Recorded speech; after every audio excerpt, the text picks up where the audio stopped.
Jirtu ani nagaan jira.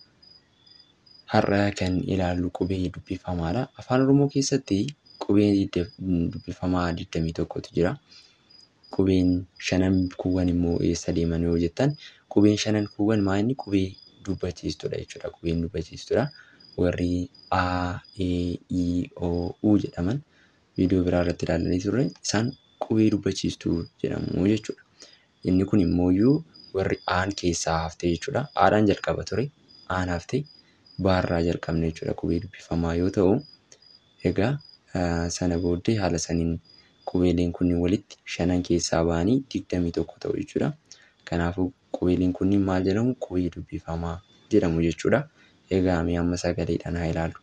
Isa kanaan baa jennaanii, caa, daa, daattaanii silaa eetu ture. Een dubbachiistuu waan taateef hin jirtu jechuudha. Faa, gaa, haa, haattaanii silaa maal ii ture. Een dubbachiistuu waan taateef hin jirtu. Kanaafuu jaa jenna. Kaa, laa, maa, naa, naattaanii silaa oo ture.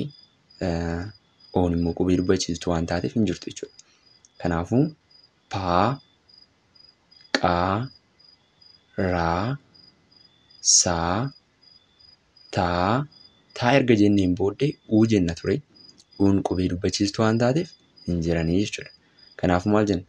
Va jenna jechuudha. Va, waa, xaa, yaa, za jenna jechuudha. Egaa kunneen boca qubee gurguddaatiin jechuudha. Boca qubee xixiqqaadhaan immoo haa ilaallu. Egaa xixiqqaadhaan immoo kana fakkaatu. Al tokko immoo isiniif haa dubbisu.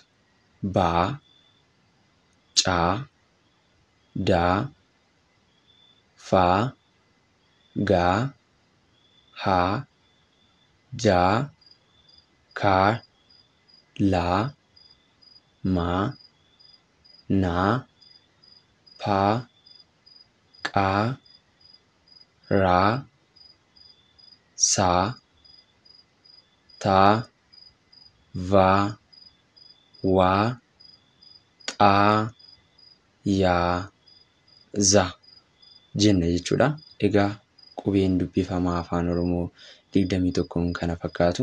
Viidiyoon kun kiyya har'aatis kanuma fakkaata. Galatooma. Haarawaa yoo taatan subscribe godhaa.